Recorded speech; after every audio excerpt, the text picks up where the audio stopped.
I used to watch It is March 21st, 2018, and this is Atlanta United FC Weekly, a Home Before Dark podcast. War. Huh.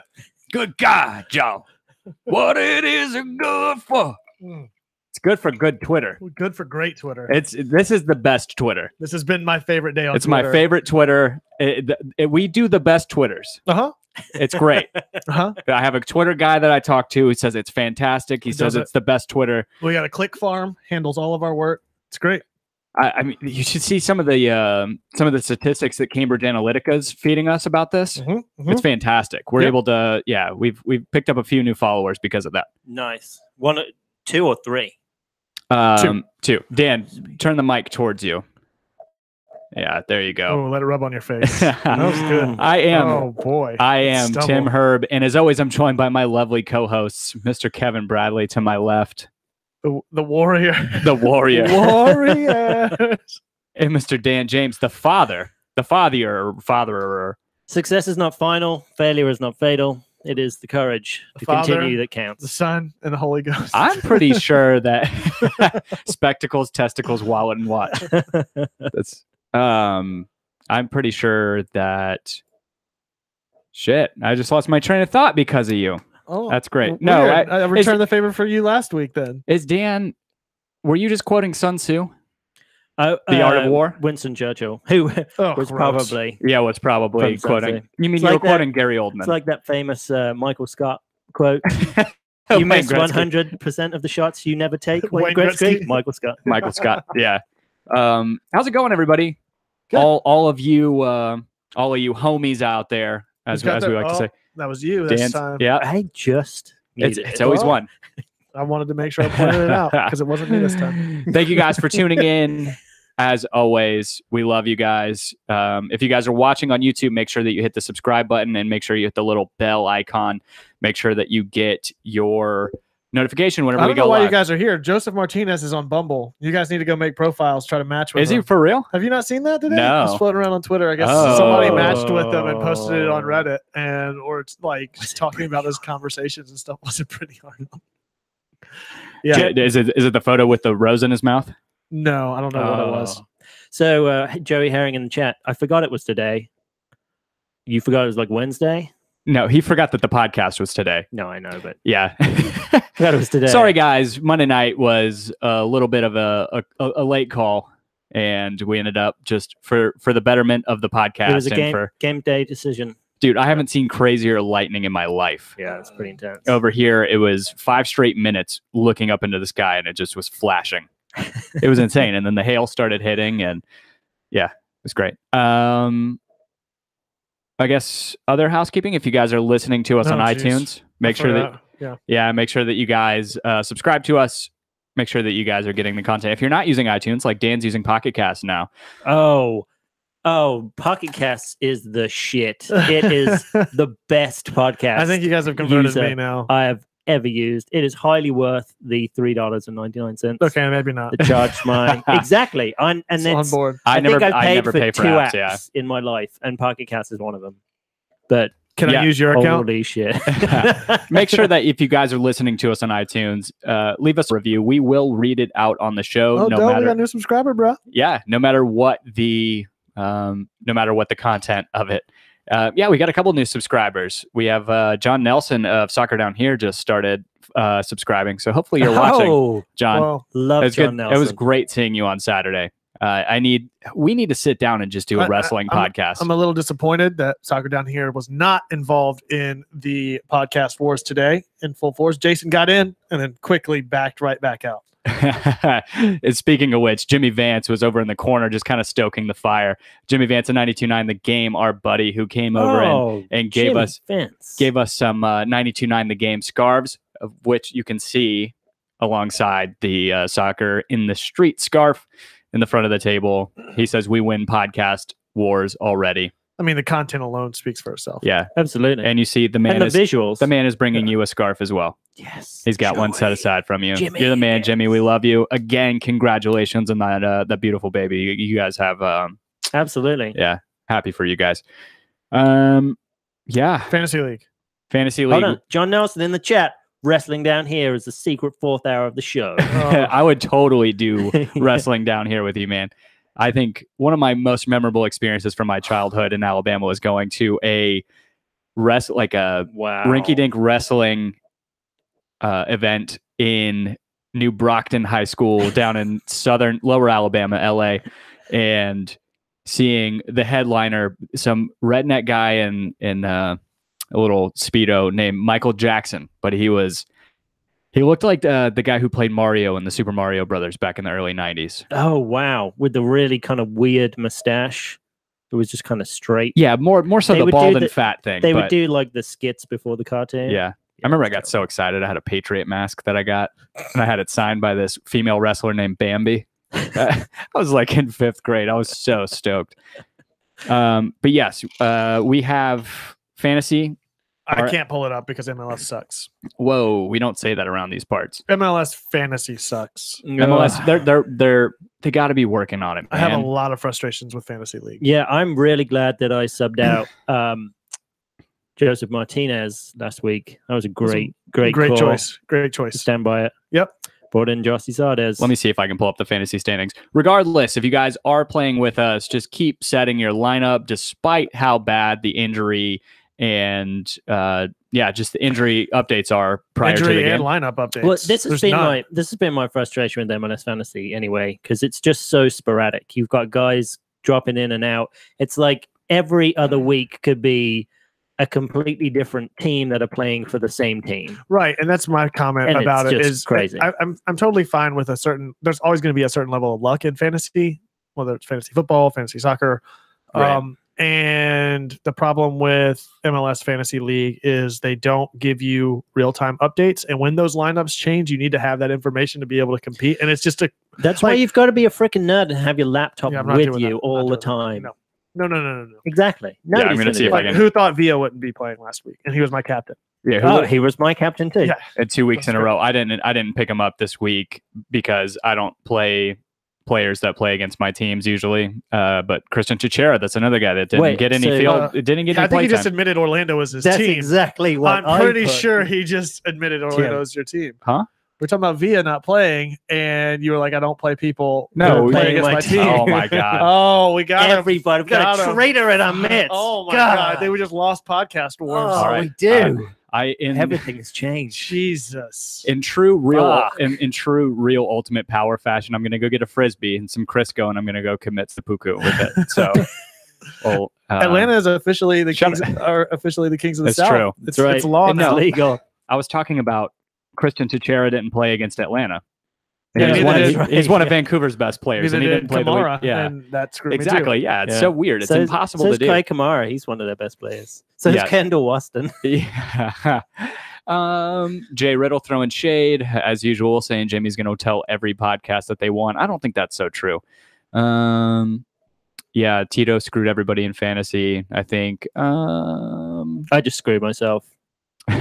Kendrick Brock throwing real shade.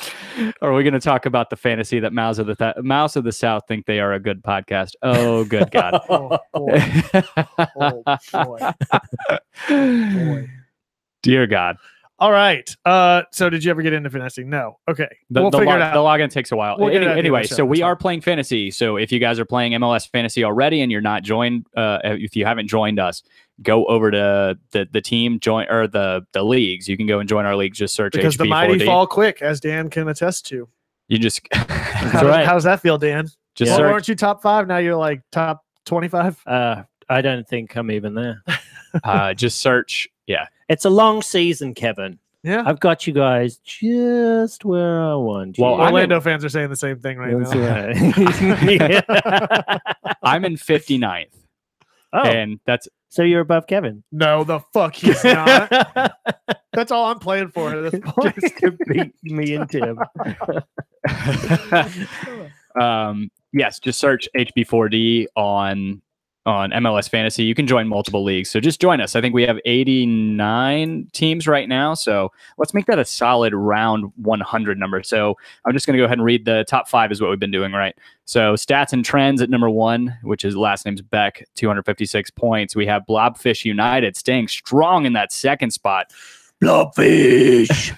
Dan blowing out everybody's eardrums. No, I'm just kidding. Kemsky is his last name, 243 points. Drill Heaven, just nameless, 234 points. And then Mucha Plata, Josh Bailey from who does, I think, the prediction league for Soccer Down Here. Yep. He's at 234 points. And then we got our very own homie. No, I'm not claiming him. I'll claim him because he's the whipping boy, and he's the whipping boy we deserve. No, not the. Whoa. No. Like, what is that quote from Harvey Dent in The Dark Knight? Where he's the villain he's not the hero we deserve. Yeah, something like that. Yeah, anyway.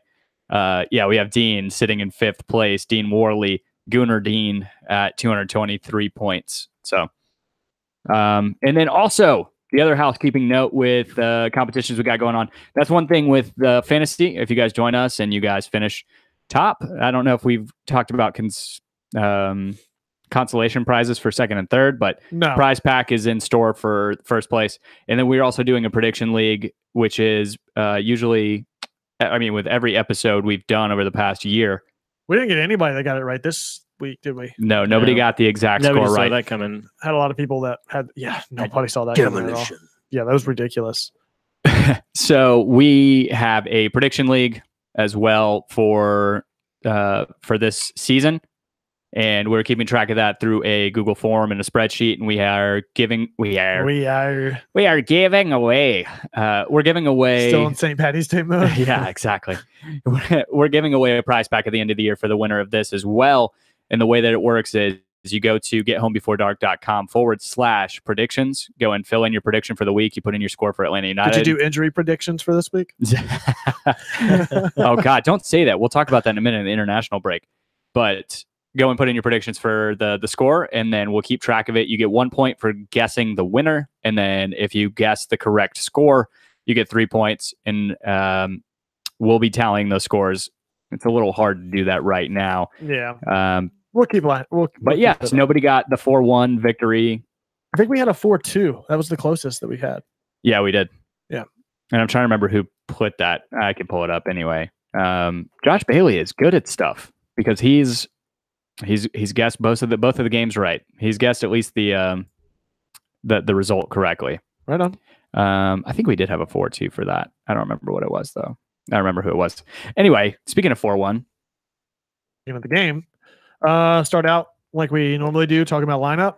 One of the things we were talking about in the live show, which shout out to Terminus Legion, thanks for having us out. We have a live show out there with them, indoctrinating the new Terminus Legion bus, and you can check that out. We've got that up on the show page as well. But had a good time out there. But one of the things we were talking about while we were out there was, do we expect to see the same lineup? Do we expect to see the same formation going into last week that we had saw the week prior with the 3-5-2? General consensus was, yeah. One of the things I did not see coming was that Garza wasn't going to be starting and that McCann would be in. Yeah, I guess they wanted to go with the taller player. Yeah, I mean, it makes sense. And it was just one of those things that based off of past week's performances, I was a little apprehensive about. However, I think it played to his strengths being on that more left defensive winger role. Right. I mean, last season, he was at his best when he was a left back, when he was on that left wing. I mean, every single time he's been in the central defensive midfield role, it's been awful. Yeah. And we've hated it, regardless of some stats. But I just don't know why we keep playing him. Do we know if Garza's actually injured? Again, it's back to this thing that I'm not sure. Yeah, he was on the bench. Okay. So I think it was just because Can's like 6 feet, 6'1", something like that. Yeah. And Garza's 4'2". I mean, in that lineup, I almost, as much as it pains me to admit it, against that team, and it's tough to gauge because we were playing a man up so early on, but I would almost prefer McCann there for a weird reason. Like I didn't notice. Yeah. Our wings were pretty, it seemed as though Vancouver started giving up the wings a little bit because Gressel must have had like 20 crosses. He looked amazing. But he was pretty much unchallenged most of the time. And McCann, I remember McCann had a fair few, I think against like Minnesota is the particular case I'm remembering, but I remember he had a bunch of crosses into the box in one of those games. One of my frustrations was I thought we would have done more in the first half with them going down a man. But we keep on doing these sort of speculative crosses every now and then, and for the most part, their guys in the middle were able to keep it out, and keep mostly a clean sheet in the first half. But then they just got destroyed in the second half. So yeah, it's interesting seeing this new lineup kind of really clog up the midfield and limiting. We haven't seen enough people get behind the midfield to the 3-back to really expose it in any sort of realistic way. Where the week before last, the 1 or 2 times somebody broke free, it was either LGP coming up with a big stop, or the one I can think about is Parkhurst over on the right side, having the big slide. So Parkhurst this game had a beautiful little header away. I think it was Blondell was running. He was in line with the back 3 guys, and the ball came in over. And if Parkhurst hadn't headed it away, Blondell it was just him and Guzan. Yeah. So that was an excellent stop. Also, speaking of defense, Almiron with these little, the one where he sprints all the way back and picks, I think, Blondell's pocket again, because Blondell's just a guy to get a punching bag. But it was, he got the ball away from him so quickly, Blondell kicked him in the back of the leg. There was the referee called a free kick for Vancouver, which was completely the wrong decision. Right. And when you saw the replay, it was just really sleek how Almiron went in, took the ball away. There's a lot of chippiness in this game from Vancouver side. A lot of, especially late in the game, there was 2 or 3 fouls that came up that didn't get a whistle blown, and the last one in particular against Nagby was just ridiculous. Oh, favorite player in the world, Felipe. You know, it's funny. Shout out to our buddy Christian Mendonça. Excuse me. He's like a lifelong Red Bull supporter. And we're talking about Felipe because Felipe used to play for Red Bulls, and he was talking about, he's that player that you hate to love, you know, that's on your team. Yeah. Well, it's like Assad. I exactly. mean, I loved him for that reason. I would love to have Felipe on a team. I would love to have Sasha Klesjan on my team as well. Not to replace people in Atlanta United, but I would rather play. You're an Orlando fan now too? Both of you guys jumping ship on me here? They're the kind of guys that you hate and will just try and get under the skin of your opponent, try and distract them, be complete assholes. We don't really have that this year, do we? Do we have a heel? We don't. Wrestling fans, do we have a heel in this team? Because I don't think this year we do. Last year it was Assad. And it was for the first at least half of the season. Maybe it'll be Barco when he comes in. Maybe LGP? Maybe, but I mean, I'd say that maybe first 3 weeks. I don't know about this week though. I didn't really see anything out of this week. That would. He'll push the line. How many games do you think we played? 25. Has it only been 3 weeks? Yes. So plastic. The preseason, says the Orlando City fans. So plastic. Oh, they're so easy to shut up. Last night I was just shut them down immediately. Yeah. You guys don't have a trophy. Like, we have a trophy. We got it in our first season. He's like, yeah, but you guys don't have a trophy. You guys don't have a crown. You guys aren't the Peach Kings. Yeah. Kings don't need crowns. They just conquer. Yeah. So silly, man. No, the way to shut them up immediately whenever they say plastic, because plastic obviously is at us being bandwagon fans and at the team spending a ton of money, to me anyway, because that's the first time I ever heard it was in reference to Roman Abramovich taking over Chelsea and all those fans becoming fans again because the team was spending a ton of money. Right. Which is hilarious because since Orlando has come into MLS, they've been a top 5 top 5 spending team. And guess what? Their whole salary, or Kaká's salary last year, was almost the entire Atlanta United salary. Right. It was like 6.6 to 8 or something like that. Yeah, I think it's a really paper thin argument. Yeah. Anyway, it's a really stupid hill to die on whenever your teams, even if you take into account the rest of that history, is only not even 10 years old. It's really stupid. So Vancouver, in terms of, I was wrong. I was gladly wrong because I predicted that we were going to lose that game. And I'm not so sure we would have won, at least in the fashion we did, if Waston didn't get sent off. Let me ask you a question. I don't know. Okay, go ahead. when I saw that chain of events go on, I was just like, oh, Escobar. Had he scored that goal, would Waston still have been sent off? No, because it would have been a non-issue. Correct. So they would have been kind of good that he missed that, and the game therefore collapsed at that point. I'm not so convinced that if Vancouver doesn't have a player sent off that the game's automatically given to them, because at that point, I know it's early on, Atlanta is really forcing the pace of the game. I mean, they're taking shots from outside the box. They're making plays on the ball is pretty much on Vancouver's side of the field that entire time up until the penalty. Absolutely. I don't think it really would have played out in terms of I don't think it'd be 4-1, but possession. I don't know that it necessarily mean that all of a sudden Vancouver's going to win. The style of the game, I think, would have been the same because Vancouver don't have a lot of possession. Right. They don't really care for the ball. They just want to, like they scored their goal. They just wanted to hit it over the top and go direct. But so it is interesting. I mean, whether they would have been able to, whether they would have been whether they would have parked the bus, there we go, as much as they did, maybe they would have been a little bit more out of their shell, just slightly more. I mean, it's all ifs and buts at this point, because at the same time, you can say Carlton probably wouldn't have gotten subbed in. You know, the change of possession and the counter maybe doesn't happen to lead to their goal. I'm not putting that on Carlton, but I'm saying, you know, you totally put that on Carlton. I did immediately, because that was the one touch that sent that ball going back, was just a sloppy play up in the box. But at the same time, he immediately sort of redeemed himself with the assist to Josef. So like I said, you take both of those goals off the board, maybe Carlton doesn't come in. I'm not so quick to say that just because Vancouver's a man down is the only reason why Atlanta got that win. I like it when teams get chippy with us, because generally when they do, they end up losing. Like I remember them, New England got very chippy with us. That game was gone way before that happened, though. Right, but still, it's New England did. But then also, who was the other team? San Jose. Whenever they had a player sent off in the rain, right? They had I can't remember the guy's name. Oh, didn't he stamp on Martinez or something like that? Or he did. Where it wasn't a red card. I don't think he actually intended it. It was the second yellow, though, right? Right. Or yeah, he ended up like getting sent off, but that game was kind of chippy too.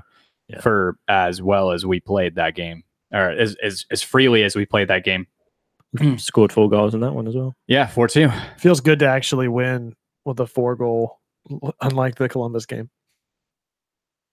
Oh yeah, no goals. Houston. Was it Houston or Columbus? Who did we open up against? Houston? Oh my God. Houston. I don't know. Houston. Blanked it from yeah. We still lost to Columbus too. I mean, we lost to both teams, but yeah, Columbus was Houston. preseason though. That's right. Doesn't matter. Oh, Kevin. Shut up, Orlando. That's going to be your comeback the rest of the game. EPL you've been watching. That's definitely it. That's true. Muddy in the waters. Couple thoughts on the game. Well, let's go positives. Gressel was incredible. Yeah, he played great. Played great with the opportunities that he had. It was his second game in a row that I think he was fantastic, and I think part of it was when you're a man down against this team, you have to decide who gets to be open most of the game, right? Because you can't man mark and you can't play zone against everybody. Right. So they were thinking maybe Gressel's the weak link on that side, either that or we're so left heavy that we were, pushing it over, switching constantly. Well, it's the same concept of what we were talking about before with Barco, where you've got Barco, Nagbe, Martinez, Almiron. It's going to either one of those 4 is going to open up or it's going to open up somebody else. It's the same thing that happened this week. Yeah. Yeah, it's true. Who for the people in the chat, who was your guys' man of the match? It'd be interesting to see anybody but Gressel in this. Granted, Josef Martinez scored a hat trick, but I mean, he's actually another thing that we didn't mention. He's 1 hat trick away from league record or tying league record. Yeah, tying the record. He's yawn. Yeah, he has 5. I think the record is 6. But what about the PKs that played into that? And you can't. Yeah, that was stupid on Twitter. I was like, dude, come on. Wait, what happened? People stupid on Twitter. There was a guy. No. There was a guy like. Apparently, he loved Josef, but was going through the reasons why we should just be calm on Martinez scoring 4 hat tricks because the it's game all conditional. state. I mean, when does game state really not matter? And I feel like if I'm recording, you can speaking only... of stupid Twitter, I should really just kind of I should do this the rest of the show. I know. I feel like a hat trick is a hat trick. No, I'm with you on that. Yeah. I think that, I mean, you don't see like Harry Kane denying himself a hat trick because he scored a PK. Yeah. Stop being so purist about it. How many hat tricks? Well, Frank Lampard probably only scored hat tricks off of PKs, but I mean, it happens. Frank. Mm-hmm. At least we had somebody score fucking PK. At least he put it in the back of the net. Unlike the Columbus game last year. So Martinez or Almiron at the beginning of the season when he could have completely turned that game around in the beginning of the second half. One thing that I didn't notice about Martinez, that probably because I'm just so dense and know fuck all about soccer anyway, the way he baits the keeper to go the opposite direction while kicking the ball in the other. I had not had appreciation for how he does that. I mean, he did that on the penalty, and then he did it again on the third goal when Almiron got bowled over by Aha or something. Probably just some soft Orlando past feelings. His header goal too is just gorgeous. Yeah. I mean, it's great placement by Carlton, but he still has to make a big play to put that on frame and to get up and get a good header on it. It was great. No, I agree with you. So Gressel for me, man of the match. So apart from Martinez, I'm going to go with Almiron. I loved it. So I know he missed a hat trick basically. But yeah, I felt like he had a poor game. His get him back to defend and his just link up work in the middle of the park, being able to direct us all, was something that really stood out to me. I'm gonna say LGP for taking the fall for the team. Actually, I think an underrated man of the match for the team might be Michael Parkhurst. Yeah, I think our player of the season right now might be Michael Parkhurst. In the past 2 games, excuse me, Sir Michael Parkhurst. Sir Michael Parkhurst. Thank you. Because over the past 5 halves, he's been incredible. He's been great. He came in and he completely calmed down that game against Houston. Second game, he completely bossed that DC front line. And then again, just seeing that guy juke people. That was funny. So that was a nice little dad move is what I've seen it done. It's interesting. Like I felt like we got kind of jaded because last year there were times I still felt some of the criticism Michael Parkhurst last year was justified when we're talking about him not being vocal enough. This was before Guzan came in, before Guzan was shouting out orders to everybody and really commanding the team. Parkhurst being a captain, we were really hoping for him to step up into that role and yell at people and get them in position. Yeah, I remember a couple of occasions. And I felt like maybe we got jaded last year because he's not flashy, right? He seems a little slow, but when he's not in the team, much like Carmona last year, you notice. Oh yeah, big time. It's crazy how hard it is for somebody to fill in, and it's kind of twofold because whenever he's out, you have to ask Jeff Lorenowitz to play a position he's not naturally used to playing. No, we can't do that anymore. No, that's what I'm saying. It's exacerbating the detriment of Michael Parkhurst being out of the game. But at the same. He's fantastic. He's the perfect partner for LGP. We need to groom somebody alongside or underneath him, a la Miles Robinson. If it's not him, we need to go ahead and find somebody to fit into that role that can be the mentee to him, because LGP is going to be here for a while, conceivably like the rest of his career. I mean, I feel like LGP could eventually go into that role, to the Parkhurst role, when he gets a little slower. I think he's too adventurous, though. No, but he's not always going to have that how old is he now? When you get older, you get a little bit more cautious. So there were still times when Rio Ferdinand and John Terry would be making surging runs, and they would get. They're stupid. Why? Because they're British? Well, or no, because they're West Ham products. No, West Ham's got a good academy. Because they're both West Ham products, right? I think so. I think they both came from there. Yes. I have no idea about John Terry, but you still get. I feel like you still get. He's the best groomie that I think we could have for Parkhurst long term. So are you saying maybe Miles Robinson fits into that ball playing center back role if possible? Ideally, I think he has more in that mold than he is in the Parkhurst mold, right? Because he's athletic, he's younger.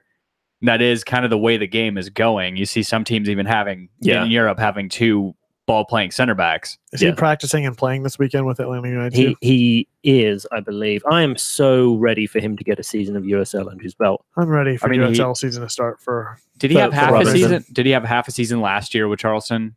Yeah, but he just couldn't get on the field because they had like Forrest Lasso and some other guy who was better than Miles Robinson. That's another thing that I don't think we really touched on with Atlanta United too. One of the great advantages of having that as a part of the organization as opposed to an affiliate is we don't care if we win, right? We don't care if we win those games. It's not like we're going to get relegated until USL 3 comes. And I think that all those teams by default are going to be down in USL Division 3 or Division 2, whatever it is. But what we care about is playtime. Mm-hmm. And if you can get the likes of absolutely Gallagher and Shannon and Miles Robinson and Wheeler Aminu and Carlton and Gosselin and Bello, one name I care about. All of those, if you can get all those guys onto the field, I really don't. I mean, it's great that we have some like homegrown guys that are coming back into the fold that made it back onto the like trying out on the team. But at the same time, I'm more interested and more worried and concerned about the development of our academy, our true academy players, and those standouts that are not only going to benefit Atlanta United too, but the selfish part of me that wants them to benefit the U.S. men's national team. But yes, we do know that Oliver Shannon is training with Atlanta United 2 right now. Right. Trying to find. I'm surprised his affiliation with the podcast let him back into the country. Yeah, no kidding. I thought that was going to be. That came up in podcast wars, and that hit a little too close to home to me today. I'm still not prepared to talk about it. Hurt. That one dug a little deep. Yeah, and it's below the belt. I don't get offended or hurt often, but that you don't. That one definitely cut me deep. Cut me bad. Let's see. Media spoke with Miles Robinson and Oliver Shannon after Atlanta United 2 training. Also expect Lagos Kunga. Thank God. Kunga Squad. That's our boy. Alec Can, Andrew Wheeler Aminu, and John Gallagher were all in training as well. So that's good. We'll get to see those guys. I know that. Can't wait to see how these guys do. Stuff confirmed with Atlanta United. Shannon is working on visa. That was from like a couple weeks ago. I think that's Gordon Wild is over in Charleston. So I think that guy has a bright future if he can keep his head in the game and develop. He's got crazy good tools. We have interesting tidbit from Matthew Weinecker in the chat saying it was nice to see Josef not constantly offsides, though. I was still getting frustrated whenever he was offsides. I felt like he was lagging off again.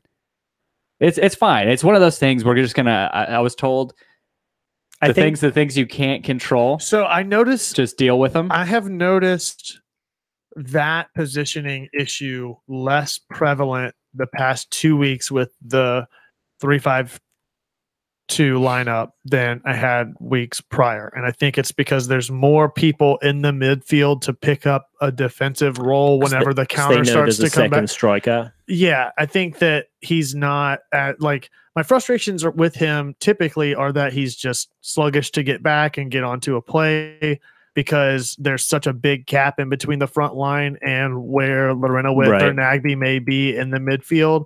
And Almiron is having to play back and forth so much that where I think Martinez could be tracking back to play a little bit more defensively, it's more noticeable. With the 3-5-2, I haven't noticed it as much because there's more players kind of clogging up the midfield to account for that. I noticed, I think it was Vancouver when they had a free kick, there was one of their strikers was pushing further in and standing off like Josef will do. And I wonder if it's to give the defense a second thought about pulling an offside trap. Right. Like that guy's going to be out there and the defense, okay, maybe it's they're lulling into a false sense of security because they know, well, as soon as they kick the ball, this guy's offside. But if they don't keep an eye on that guy to jump back onside, then it could go badly. Plus, then it pulls another defender like to be on the watch of that striker, that fake out striker, that fake plastic striker. The false nine, as it were? Maybe the false... It might have been the defender or someone. I couldn't tell exactly who it was. I couldn't tell who a lot of players were at that point by the end of the game. Between being up, a long day of tailgating and drinking, everything got a little hazy by the 70th minute. So, yeah. What's going on? Huh? You look so distracted. No, I'm good. So more positives from this game. Yeah, I thought Dan's Escobar was checking great. We actually successfully pulled an offside trap on a free kick. Successfully defended a free kick without even touching the ball. Ooh, la bad boy. What was it? Huh? Yeah. Wait, what? So No. What was that little cheer you just did? Oh, just ooh, la bad boy. Okay. No. It's like it's French. It's French urban. Is it? Tim? It's kind of fake French. I'm not buying this. Do it again. One more time, please. If you just do it like on demand. Well, now you have to. All right, Dance, so you puppet. Ooh, Ole, la bad ole, boy. ole. Oh dear God. Oh fucking hell! Why did I come here? You're such a bad boy. Was that it? No. So, Ooh, la bad boy. Well, bad boy. like, who is like? Do you not have? Who's a bad boy though? I don't get it. So Well, back bad home, boy. we have like if you call someone he's a bad boy, like Oh, a he's nasty. Rastafarian, yeah, bad boy, Oh yeah, bad like boy. meaning that guy is cool. Oh, like he's nasty. He's sick. Yeah, Something he's like sick. that. Yeah. Yeah. Ooh, got that it. boy bad. Oh, That that boy boy bad. Ooh, la bad boy. Ooh, that boy bad. Yeah, I'm never Way using bad that in conversations. That's okay. Not forcing it on anyone. McCann. I would recommend keeping that to yourself outside of this podcast. Other people coming from an American, you should not use that often. I might be the only person in the world who has said it, but that's okay. Oh, so you made up your own slang. We do that around I here made it too. up a while ago. Okay. Yeah. Any other positives? Nagby was awesome. Nagby was good. Again, I thought he was a standout player that I really didn't think We've got enough credit. Nagby, Yeah. man. And we never talk about him. I know, because he just gets it done so Yes. far. Yeah, Gabe Gonzalez is asking, what am I listening to right now? Well, bad boy. Well, bad boy. Oh God. Oh, just wait till he gets to the emojis. Oh God. Oh God. Did you see what I tweeted out this week? Apparently, they're in the newspaper. All the sex symbols for emojis. Yeah. It's great. That's weird. Feel free to leave a review with those, and we'll read out their Oh God, no, we will not. actual terminology that was proposed in the newspaper article. What newspaper was that? I have no clue. I bet it was the Sun or something. Some shitty British. We tabloid. don't talk about the Sun on here. No. Or 11 Alive. Fuck the Sun. Fuck the Sun. Fucking Sun's a lie, dude. I didn't even know 11 Alive had a sports section. I don't think they did until they got involved in the community. Oh dear God. Yeah, they chose the wrong got community. A fucking drop bar, man. We had a whole drop bar with 3 articles, including when the stadium opened and this one article that everyone's upset about. Oh dear God, that was so bad, dude. Like I don't. People have been bored. I mean, with the success of Atlanta United the past few weeks, it seems that the fan base and community has sought out opportunities to conversate amongst themselves. I don't like that you just used the word conversate. Converse. That's the word I needed to use. Correct. Converse. Because if we're going to talk about making words up, that's a Conversate. Yeah, that's a good one. I'm a bad boy. Oh, he bad. Ole, bad boy. Oh, that boy bad. What is it again? Ole, bad boy. Ole, bad boy. Fucking hell. You guys are both donuts. I can't wait till somebody does something next week in the game. Yeah. Ole, la bad boy. Ole, la bad boy. Let's get the entire supporters group. Let's get a chant together. Way la bad boy. Yeah, CK Lopez, our buddy in the chat, saying Nagby is an adjective at this point, describing how good you are without being noticed. I like it. It's like ninja qualities on his behalf. Yeah. He's a great complimentary piece. It's crazy to say that of one of the best midfielders in MLS over the past 5-6 years that he's a complimentary piece now, and he's great. Well, it seems like he's got a good fit. That was one of the points that I was talking to somebody about a couple weeks ago was how he was going to fit into Atlanta United based off of the issues that he had in Portland. Not really issues, but he just didn't seem to have a positional role in Portland like he does in Atlanta, where we really needed that in the midfield. Yeah. PK Patrick Keenum saying apparently Dan learned English watching Waterboy. That is so funny. Yeah, that's great. Mama said. And then Gabe Gonzalez says, was donut just used as an insult? Yes, it was. Seems more like a compliment to me. Yeah. See the emojis we were just talking about. Yep. Yeah. It's a lady part. It's a lady part. That just anyway. I was gonna say that makes me think bad boy. This is going off the rails. Yes, it is. Yes. Negatives. This show right now. Mouse of the South, second negative. Third negative. Soccer down here. Fourth negative. Atlanta United fan TV. Fifth negative. 5 strike final. See how I did that? 5. 5 strike. 5 strike. 5 strike. We're just going to end up being that podcast that everybody hates. What do you mean But we're gonna everybody be? What do you mean we're gonna be? We already there, Dan. We there. Yeah. Ole, bad boy. We're just like Trump. We just want to hear, during the election, we just wanted to hear what he said. Yeah, exactly. Oh, good God. It's got a crease in it. First negative, Kevin's accent, his trash accents, his recycling accents, Jay. We don't tolerate trash. Mm-hmm. Austin Harris joining us. That's a name I haven't seen in a really long time. So I'm glad you guys are on early tonight. Glad that you are joining us. And then Kelly pointing out we do have the Mouse of the South sticker there. Yeah, we love everybody. Another positive, the King Peach stickers from the lovely Angie Kakoma. Which are okay. Yeah. I'm gonna pedal him, man. Let's try to be objective here. We're not gonna be objective.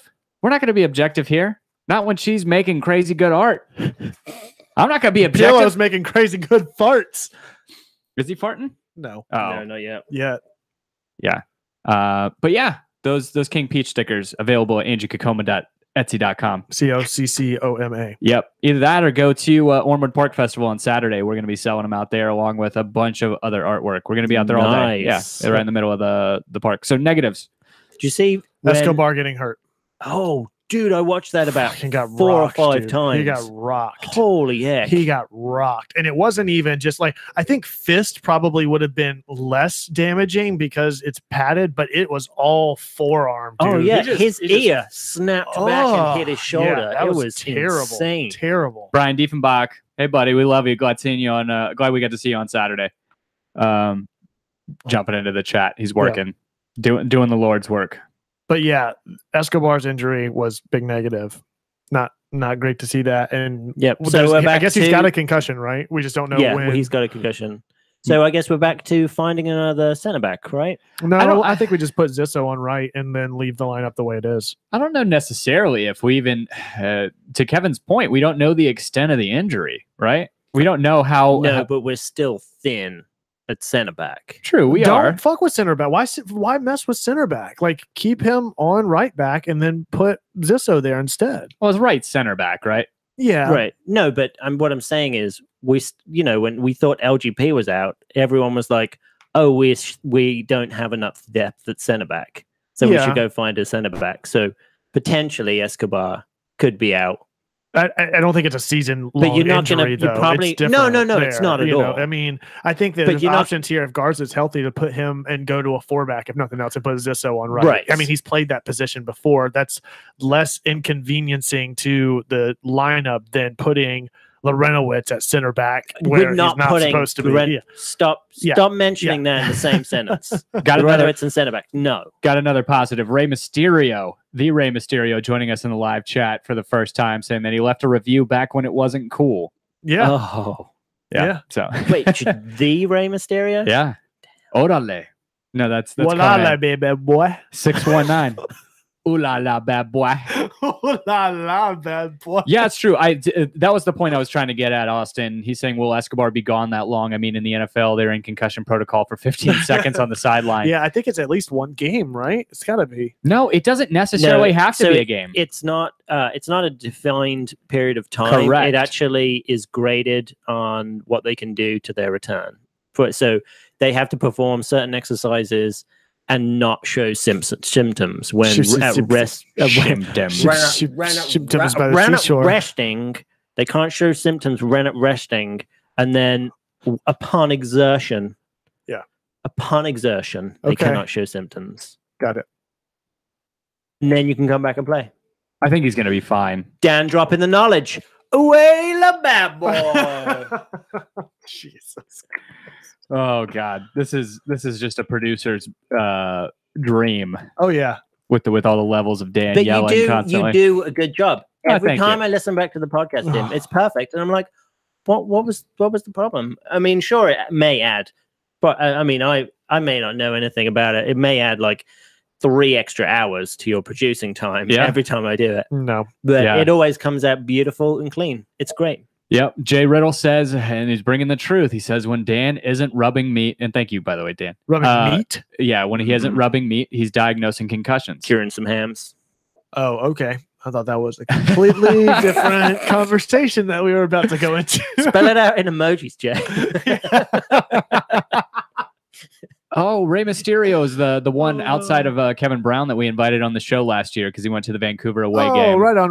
Oh, but he never responded to us. Ray, did you go to the game, this Vancouver game, to complete the circle? I hope so. Yeah, if so, hit us up on Skype. We can call you in real quick. But serious, and Austin Harris, again, my point was going to be this exactly, going into a bye week. Thank God for a bye week because the hit did look nasty, but you never know. Certain people can recover quicker than others, and I don't know, man. You see UFC fighters have their bell rung, and then they're back sooner rather than later, and I don't know. Yeah, I just hope he's back soon. I mean, it's not. I want him to come back at the right time, and I don't think that it needs to be forced. True. I don't think it needs to be forced. I think that there's a lineup change that goes back to a 4-back lineup, put Zizzo over there, and trot out the same lineup aside from Zizzo. Yeah, I'm okay with that. You could put Gressel back there. No, we're not doing that. Why not? Get crazy, dude. Why not? Why would you? Because he's good at overlapping. Okay, so who are you going to put up top on? Who are you going to put up top for him? Villalba. So you got to come. So who are you subbing in instead of Escobar? I'm putting Gressel there. Gressel's already in the lineup. Somebody's got to fill the 11th spot. So Gressel. So what are we doing on the 4 on the back? That's what I'm saying. I should have really thought this through. So Garza, LGP, Parkhurst, Gressel. Okay. And then you've got the Renowitz, Nagby. Yep. You see where your issue's at now. Barco. Barco's not healthy right now. We've got 2 weeks. Yeah, we're coming to the end of his 4 to 6. Right. Escobar will be back in 2 weeks. So that's who I'm putting him back. We need somebody this week. Oh, I guess for a bye week. Fuck off. Well, he'll be back. You should stop watching all those Orlando games because it's completely polluting your fucking mind. God, I forgot about the bye week. I mean, we're gonna have to come up with a substitution for Almiron and Nagby and Romario. Well, we will have to have one break for Almiron because he's gonna get injured. All 3 of them probably Clint will. Dempsey's gonna fucking spank him in the nuts, and that'll be it. Just like he did to that other guy. Or Garza's going to punch him in the face too. I wouldn't. Just like he did Escobar. I'd punch Clint Benson in the face. I can't stand I'm talking about Almiron. Oh, devolving into chaos again. That's okay. Other negatives other than Escobar getting hurt? No, not really. I mean, I'm sure there were some, but I'm a little too far removed and still trying to get my head around the whole game in its entirety to begin with. So, Kendall Waston, was that a red card? Yes. Oh yeah, I think so too. I agree. He elbowed him in the face. Yeah, I guess the only argument that comes up with that is, was it intentional or not? Doesn't matter. He elbowed him in the face. Assad didn't mean to elbow Beta Shaw and that other DC guy in the face, and he got Dempsey nut tapping whoever that was this past week. Right, Dempsey's just a dirty guy. Yeah. Well, no, I agree. Yeah, Dempsey. Apparently, that's going to get. Oh, is there any word on if Waston's red card has been rescinded? If it's anything like the FA, it's going to take a while for them to actually get through the whole review process. Yeah, just to have somebody get their name cleared. Kendall Waston. No, the only thing so far is just that they're appealing it. I don't know. I don't think that it was. I definitely don't think it was. Go to the show notes. What else did I write down? I don't know. It was not intentional. He's unfortunate for being so tall and having it, but he had his arm out and he hit LGP in the face. Carlton. If you're a defender, you're going up for a header and you're tall, you just got to watch out for your elbows. Even if it was an accident, it's still a red card offense. We have a betting pool. How many of our own players will Brad Guzan take out this season? So does the same player multiple times count? Escobar he's actually going to kill Escobar. Escobar just goes down. He's going to end up going into. He's going to stay in concussion protocol the entire season. We didn't talk about Carlton really much, aside from just those initial thoughts about. I think we already talked about this a little bit in negatives. Felipe, a bitch. He's a big bitch. So did you see him whenever he turned around? He got a yellow card on Lorenowitz. Lorenowitz didn't actually. Lorenowitz touched his right foot, and Felipe went down grabbing his left ankle, and still Jeff got a yellow. I believe it. Dear God. Yes, Carlton, I thought had some glimpses. I thought that he was aggressive, which I love. That assist that he had to Brittany S.'s point was really nice. Gorgeous. Yeah. Gorgeous. I wish he was wearing the headband though. I thought that was a good look. The Tom Tom Cruise Last Samurai haircut doesn't really work with whenever you're a ginger. I thought it worked against in one of the preseason games. I thought it looked good. Yeah. I'm for the headband. I'm definitely either that. He needs to just. Oh, you're talking about the shitty top knot. Yeah, that's what you were. What our buddy Ben used to wear during soccer games. No, the big headband, the Red Hot Chili Peppers type. The Anthony Kiedis look. I loved his aggression on the field. I mean, he still has some maturing to do. Yeah, he's 17 still, right? Or is he 18 now? I felt bad that he kind of took the weight of that first goal all on himself. 17. Like, I think that he certainly contributed to it, but at the same time, it still travels 80 yards back towards the other end of the field and goes in. Yeah, I mean, LGP and Parkhurst should have had that covered. Yeah, I agree. That's on them. But yeah, I thought he had a great game, and hopefully we'll see more of him. Oh, yeah. I mean, so. He's on international duty with Chris Goslin right now, right? He's in a international camp, something like that. Yeah. So he's with the U20 team. Yeah, Kelly, I agree that Carlton stays with the first team until Barco comes back. So I'm thinking that Almiron and Nagby, when the US play Paraguay, will actually collide in together and both will break their legs. Oh, fuck. So they will both, Oh, dear God. Yeah, another new name in the chat asking about that. That's why Kelly was responding. What's Kevin Keeve asking what's the soonest Carlton could get sent to A2L? I want to see the full 90 minutes. Yeah, I don't until Barco comes back, I don't see that happening. I mean, he's young enough. He's virile, and no, that's really bad to say because he's 17. That's. I think I would rather your finger pointing in a donut hole right now. Your boxing glove in the donut. Go. No, turtle. Anyway, I think he's maybe young yours. Enough. What? I think he's bad boy. Ule bad boy. Ule la bad boy. I think he is young enough, and he's the new After Dark. Ule la bad boy. He's young enough, and if I could finish this thought, good God. He's young enough and he is fit enough. I think he could play some weekend games. Play a weekend game. Play a weekend game at A2L, Atlanta United 2, and then go play a week game if we're in US Open Cup, something like that, midweek game. Oh, right. Or a midweek game, and or not play the full 90 both ways. I think you alternate him and Vasquez out, to be honest. I think both of them should be getting play time in Atlanta United too, and I don't want either one of them. I don't think it benefits either one of them to be on the bench week in and week out. Yeah, I think it makes sense to rotate them in and out every week so that they're both getting play time regularly without it being long spans of time where they're getting too much play time or too little. To Rey Mysterio's point, saying shouldn't Barco be back the next game? We're hoping. That's the report, is potentially he is back against Minnesota in Minnesota. So hopefully that comes to fruition. So Kelly Francis down, knock on wood. Jesus, man. After the game, just a few notes to talk about. Flaggate. Oh, Flaggate. What? I'd be remiss if we didn't get a little bit of podcast wars and a little bit of Flaggate in here.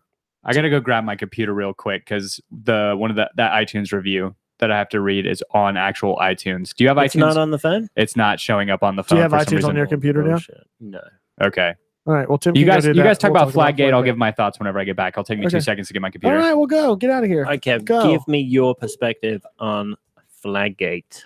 So it's odd because I can see both perspectives, and I feel like I shouldn't have an opinion because I'm not in the section. And I think that's where a lot of the hubbub has come up from the community. It's people giving opinions and voicing the concerns of others more so than the other group. Like let those individuals in that group figure that out. The thing is, I like looking at the supporter section and seeing all those flags. I think it looks beautiful. Right. And I think we can both agree that I can see the perspective of somebody that's directly behind it. If I was in the supporter section, I'd be furious. I would be so pissed. Right. But I'm not. Exactly. So I want to see beauty and I want to see the flags. And so that's kind of the thing is it's like, I know that people get upset about people having their views blocked, but I also know other people that sit in that same area that also have their view blocked that are not getting as upset about it because they do it week in and week out, and it's about this environment and this passionate fan base and the experience more so than being able to see every single touchdown the line of play. So again, I feel like I shouldn't have an opinion because I'm not over there. If I was in the supporters group section, I would either sit close enough knowing that would be an issue, or I'd sit further away or find an alternative to that, or I'd be out there waving a flag too, because I think that's great that exists, and it exists in all of the best soccer cultures is flags and tifos and all of that goes into it. We have the best soccer atmosphere I've ever been to in a live game. And I've been to a couple of Premier League games, and I've been to see Birmingham City a couple of times, and it is the shittest atmosphere. Like I don't want that to be the case. I bet even Braves games have more atmosphere than those. I just don't want that to be the case. And while I see that there's arguments about saying, okay, let's leave the flags down during the field of play, and it's like, all right, it's going to take one person getting smacked with a flag as they're fumbling with it and trying to rip it up real quick to put it up into the air before somebody gets pissed about that. So I think it may be partially a size issue because some of them have gotten a little out of hand, I'll say. Or inside, so they could just hold the flag up and hold the pole up but let the flag fall. And I'm all for letting it wave or whatever. But during the field of play, you mean? Yeah. But I think maybe there may be a slight size concern because some of them have gotten a little out of control. I will at least concede that, but having an opinion one way or the other on whether or not you should wave a flag or shouldn't, and whether or not you should be concerned about your view being blocked or not, I shouldn't have an opinion because I'm not a part of that. Tim. I got to unmute myself. Is this like a pro-choice, pro-life argument for a man? Yes. Like, be careful. It decides the future of the podcast. Yeah, it's true. No, I just mean in like, I'm not a woman, so anyway, not to bring politics in, it's kind of that thing for me. Is the same thing Kevin was saying, is like I don't stand in the supporter section, so but I would expect I don't know if I necessarily have to say exactly. And Rey Mysterio brings up that point too. He says, I mean, if you have the tickets in the supporters group, you should be prepared for flags and unnecessary cussing. And then Brian Diefenbach saying they're getting better, or they're doing better at spreading them out into 136 and 102. And that's my point. I think it's a thing where I think the situation calls for the collective to have patience. because right now the 40 by 40 flags are new, and they're trying to figure out how to manage them during the games. I understand completely getting pissed off, like you said, if the ball's in the run of play and you can't see. Yeah. If that happens more than, say, once a game, something like that. Right. Yeah. I mean, I made this point on Twitter in my section, in any section that I've been in the stadium, there are points in the points in the game that you have to look up at the Halo board. Oh, absolutely. That's the same thing in my seat. In my section, I can't see the ball whenever it's coming into the goal. Yeah. During the first half. So I have to look up at the Halo board. I think you can see the corner flags at some points in some seats. You can't see the ball at the corner. Exactly. Right. What I'm saying is you sign on for a certain viewing angle and a certain experience in every single part of the stadium that you the experience sign up for. Side of that is the with that point. Said, it is, as Brian says, a work in progress. And it's an experience. I think that's a big part of the supporters group section. I mean, it'd be like people getting upset about it being too loud or people standing up the entire time in the supporters group section like that. Those are the people that that is dedicated to that environment and that atmosphere. Like I feel it's almost like a champagne problem because and kudos to the SGs for like trying to figure out a strategy, because this is something I would be really sad if we lost that. That's the last flags, thing I want to happen. Because that supporter section, right. I mean, if that supporter section wasn't there, it'd be like going to a Falcons game. Yep. It would not be anywhere near. They drive the atmosphere for the entire stadium. Absolutely. The entire stadium starts there. That's the reason why. I mean, I'm in 104. And even though I'm on the side of the supporter section, 2 sections over, whenever they say Atlanta, the entire fucking stand says United. It's not one half of the stadium does Atlanta. Whole. It's they are solely responsible for the Atlanta side of that chant that starts the momentum and the atmosphere for the entire stadium. It's my favorite part of the game outside of actually watching the game is that. So we have a couple of things to get to in the live chat. CK Lopez, who is chairman of the board of Terminus Legion, saying we're working on having a guide wire strung across the suites to lean the flags against, but that's going to take a while. Interesting. KD Filer coming in here. That's the first time I've seen that username in there. Same. Welcome. Being new to soccer culture of SGs, I love the flags and come to expect it. Keep them.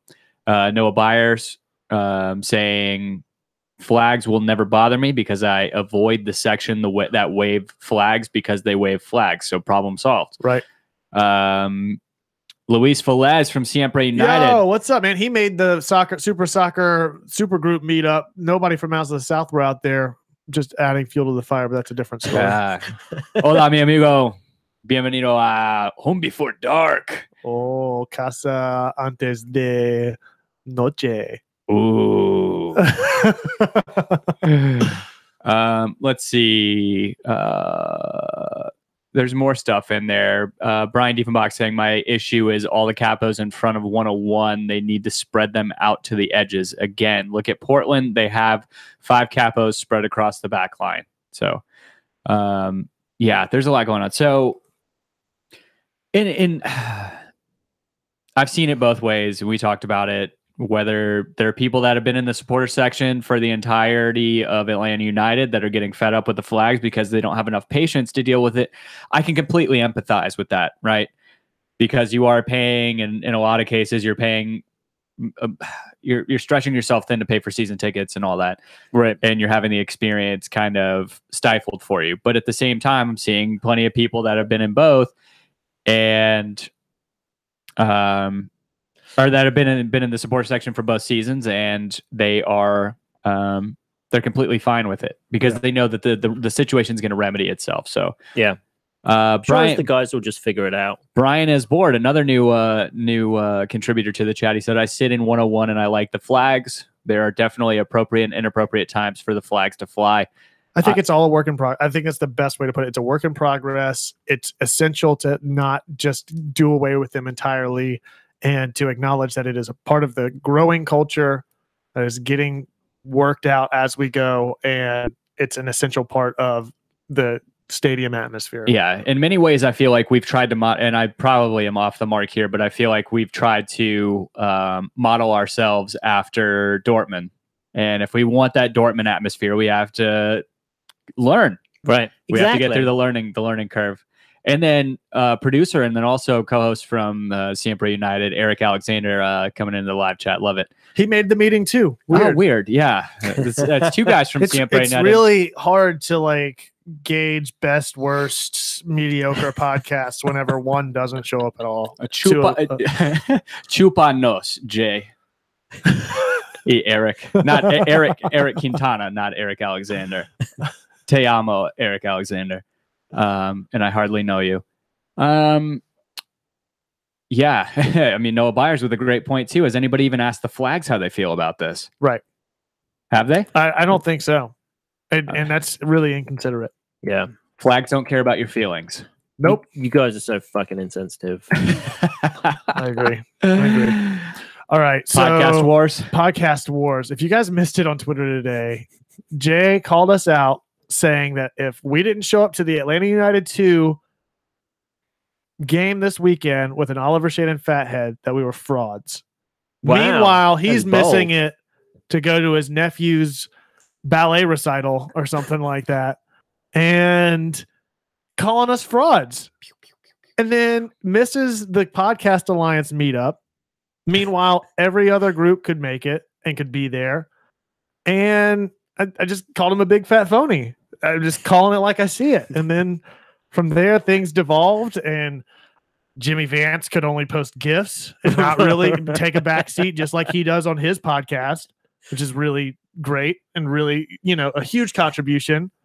And then you leave it to AJ. We start posting videos 3 hours later, once he's recorded his and edited it and made it to what he wanted to finally post up, where he says 2 words on repeat for a minute. Podcast, y'all, soccer. I think that was it. Fucking great. And then, and then everybody shows up in our live chat and our views. Don't worry about anything that happens after this. It's irrelevant. So true. Thanks for cutting some air holes in the box, by the way. I really appreciate that. It's getting very warm in there. No, did you say ripping some new a-holes? Because that happened today.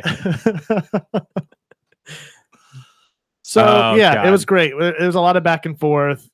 Jay sandbagged us, by the way. He said his wife, Jenny, he put that in there, just informed him that after hearing his us, better half, that he got his dates wrong. So he will be at the match cheering on Oliver Shannon in our absence. Oh, that's good. I'm glad that I'll take back one thing that I said. You can pick. Joey Herring's asking if we can discuss Atlanta United 2 real quick. They're playing New York Red Bulls 2 on Saturday and up in Gwinnett. Yep.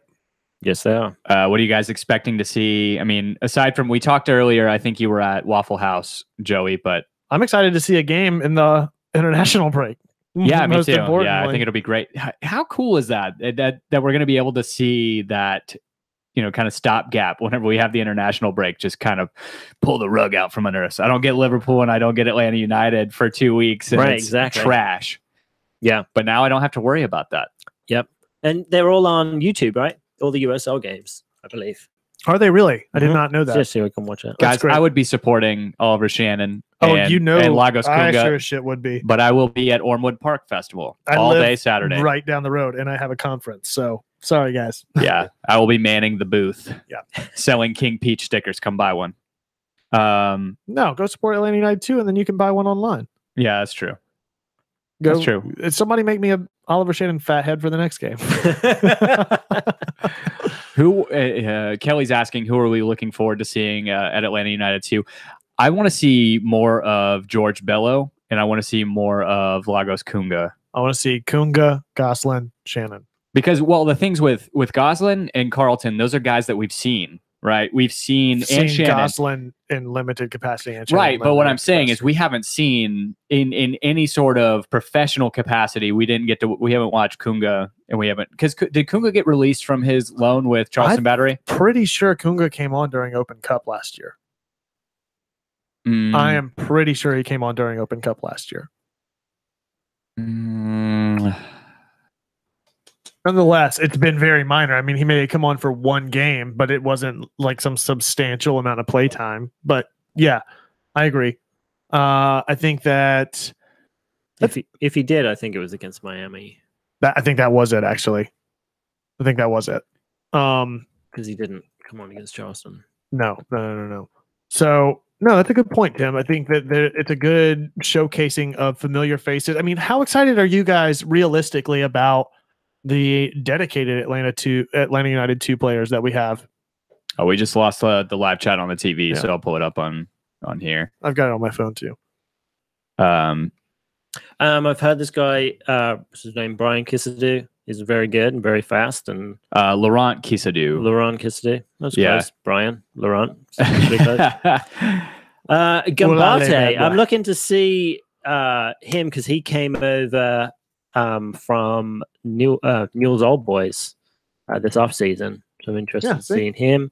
I think Cardozo too as well. He came over. Also, this guy Josef Samuel is supposed to be a spell for Josef Martinez potentially. Oh, though he's a little taller. Interesting. Yeah, that's kind of. I really wanted to see Gosselin and I really wanted to see Carlton. So it's kind of frustrating that they called up to international duty. So wondering if they could just say, "Nah, we're good." Yeah, because there was that point. I can't remember who said, but sorry, got distracted by Jay in the chat. Leave it to Eric. He knew about podcast wars and didn't want to tell anybody or participate until it was already over. Sounds about right? Yes, it does. So Andrew Wheeler-Armanu, I'm interested to see how he does as well, because I could see he could potentially be coming in to play for the senior team at some point as a backup role later in the season. So because he's been talked about for some of this defensive depth as well. Right. So he would be interesting to see how he does. It is Eric's birthday, though, so be sure to go tell him happy birthday or whatever, I guess. All right. So no, for real. Happy birthday, Eric. Happy birthday. We love you, buddy. That's not, it's all love. Well, all you guys. For most of you guys. And I think you are right about Lagos Kunga playing. But somebody made a point. I can't remember who it was about whether or not we can just turn down non-required call-ups. Yeah, I think it's purely based on the player. And if the player wants to go, you can't really stand it. Let me go ahead and I guess read this one from my computer so I can go ahead and shut it down. Okay. We have our reviews. Like we said at the beginning of the show, if you guys leave us a review on iTunes, we will read it out onto the show. We started doing it at the end of the show because these are getting ridiculous and taking up. No, we hit triple digits in just 5 stars. That's a new benchmark for us. Yeah, we did. We have. Yeah, that's why I said all the stars earlier. Yeah. Oh no, I know why you said. Okay, it's pretty apparent if you just go to the iTunes page. So this one is Mad Hatter, 5 stars from Captain Jason Coles, who was nice enough to purchase a hat from us, which you guys can get from gethomebeforedark.com/shop. Boom. Boom, boom. We got 3 designs, a bunch of different color variations. Ooh, la, bad boy. Ooh, la, bad boy. Had idea. Oh. He says, great show, gents. Top hat, fist. Oh, no. You know what that means. Yeah, stroking it. Pleasuring yourself. Like I'm just listening to a normal conversation, like the vibe. Saw one hat at the first match. Was hoping to see at least 2 this time, but only saw 1 in the mirror looking back. Sad face. That's disheartening. Let's hope the advertising gets the word out. I'll keep wearing mine until we lose. Wacky face. As a teacher, I'd like to see you break a few things down to layman's terms, like DP, designated player, a player that doesn't count against, it only counts a certain amount against your cap. You get 3 of those, and then young DPs, young designated players, count a different way. I think we can do it. Educational series and homegrown. Probably have soccer meetings too, right? Nerdy phase, keep it up, thumbs up, clap, 2 beers, bourbon, and then a gold medal. Nice. And then you saw the one that we all have to play part in from last week, right? Dan, you see it here? Yep. Have fun. Have fun from KJS 8989. That's Kirby, by the way. Dan must read. My name is Dan, and I sit down to pee. Who doesn't in the morning whenever you can't open your eyes? What I was thinking. I am not cleaning up that bathroom in an attempt to try and be manly when my eyes are it's closed shut. Oliver Shannon was a terrible signing and should be released. I wear adult diapers. Good Lord. All right. It takes a long time to scroll through all these reviews. Yeah, it's a problem that only the best of us get to have.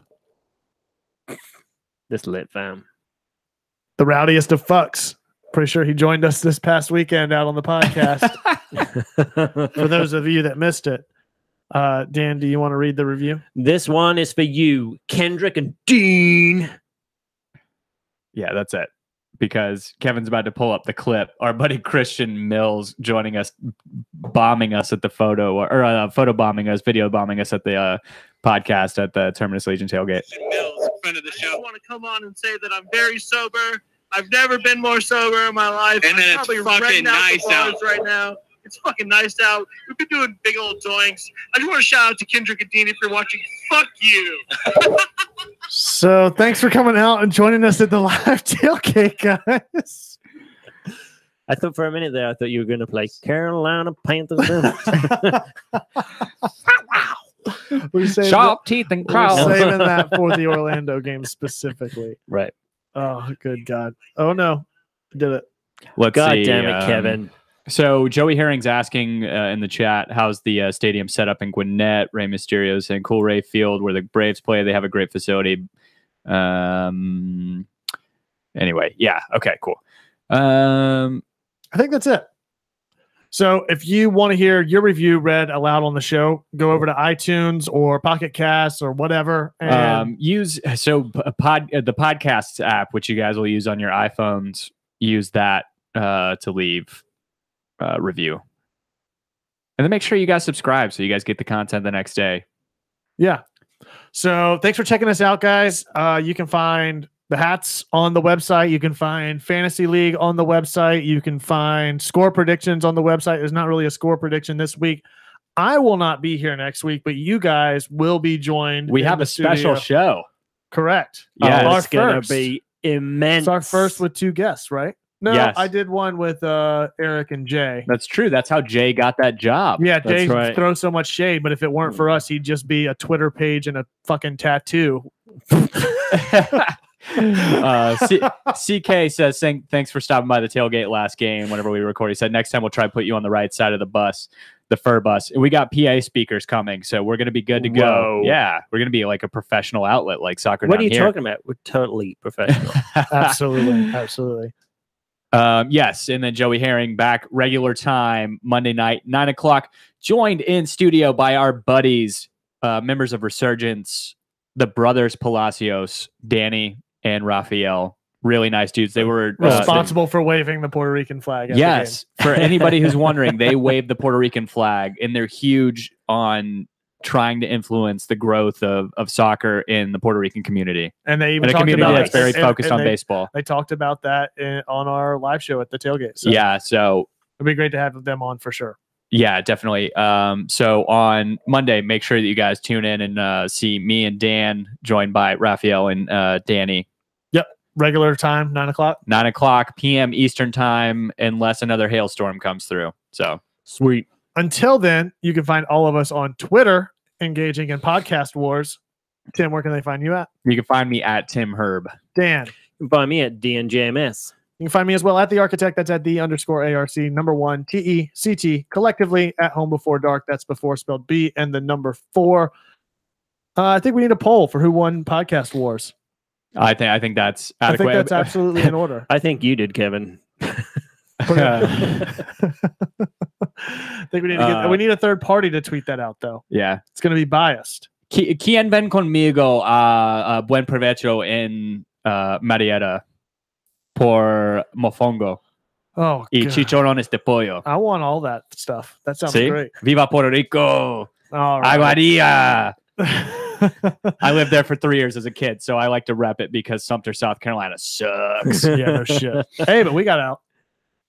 Good job. We definitely got out of there. All right. Thanks for checking us out, guys. They will see you next week. I'll see you in 2 weeks. Nonetheless, be sure to hit us up on Twitter. However you found us. We love the hell out of you, homies. And we'll see you next time. As always, be home before dark. Let's go crush some cans of Red Bull. Olale, bad boy. Olale, bad boy. Olale, bad boy.